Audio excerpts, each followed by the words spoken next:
Hi అండి, నమస్తే.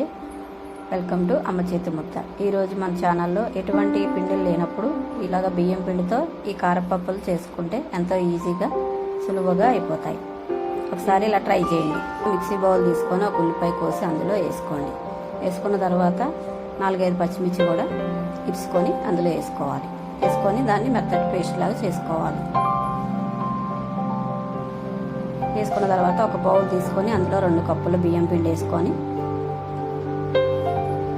కొంచెం కరివేపాకు, కొంచెం కొత్తిమీర, 1 టేబుల్ స్పూన్ జీలకర్ర, తగినంత ఉప్పు వేసుకొని వాటర్ పోసుకుంటూ మన చపాతీ పిండిలాగా మెత్తగా పిసుక్కోవాలి. ఆ పిసుక్కున్న పిండిని పక్కగా పెట్టుకొని పొయ్యి వెలిగించుకొని దాని మీద బాండీ పెట్టి తగినంత నూనె పోసుకొని అది ఆయిల్ హీట్ ఎక్కాక ఈ పిండి చిన్న చిన్న ఉండల్లాగా చేసుకొని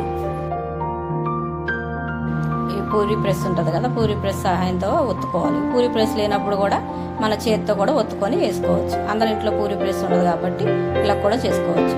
ఇక ఈ వీడియోలో చూపించిన విధంగా పూరీలు అటు ఇటు ఒత్తుకుంటూ పూరీలా పొంగేటట్టు అయిన తర్వాత తీసేయాలి. ఇలాగే అన్ని పూరీలు కూడా చేసేసుకొని ప్లేట్లోకి సర్వ్ చేసుకోండి. అంతేనండి, ఎంతో ఈజీగా పూరీలు చేసుకోవడం చూశారు కదా. ఇలాగే మా వీడియో కనుక నచ్చినట్లయితే లైక్ చేయండి, షేర్ చేయండి, సబ్స్క్రైబ్ చేసుకోండి.